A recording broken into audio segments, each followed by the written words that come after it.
So a lot of times people come into the archives thinking you're going to bring out a big old ledger book, it's going to be dusty, how cool, old stuff. Yes, we have those things, but more importantly, we have things that are similar to kinds of things that people will use as tools when they're out in the field.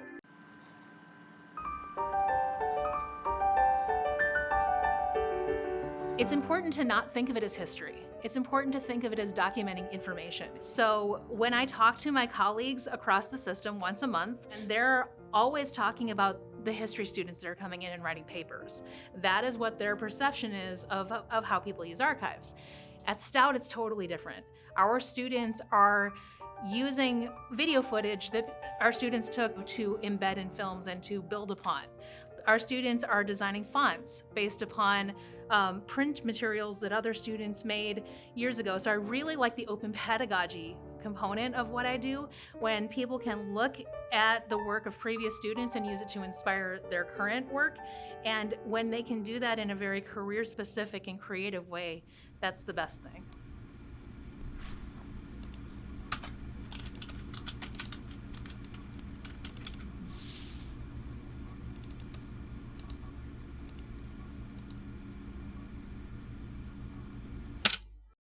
Yeah.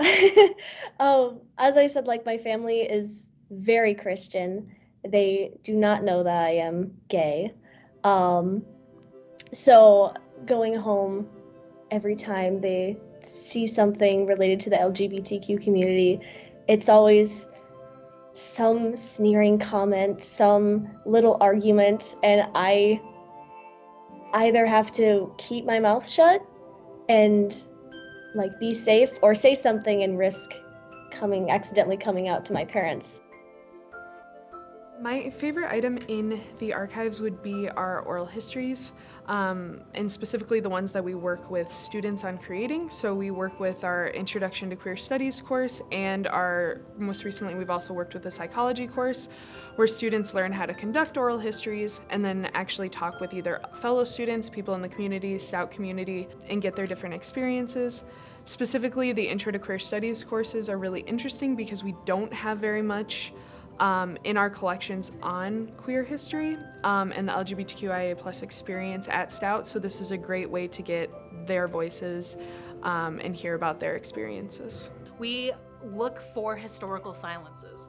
We look for people who might not think that we would want things from them. We encourage people to use their own voices. We encourage people to say, if you give us the meeting minutes from your student org, or if you give us some pictures from events that you and your friends have attended on campus, and you're people who you think aren't normally represented, you're being able to control your narrative. You're being able to say, this is who I am and this is who we are. And their experiences are what make a university. So I think always collecting those voices and making sure their experiences are documented is going to be something that's really important, not only for the here and now, making students feel that they belong here and that they're welcome here, but also in the future to see the evolution of Stout as a whole.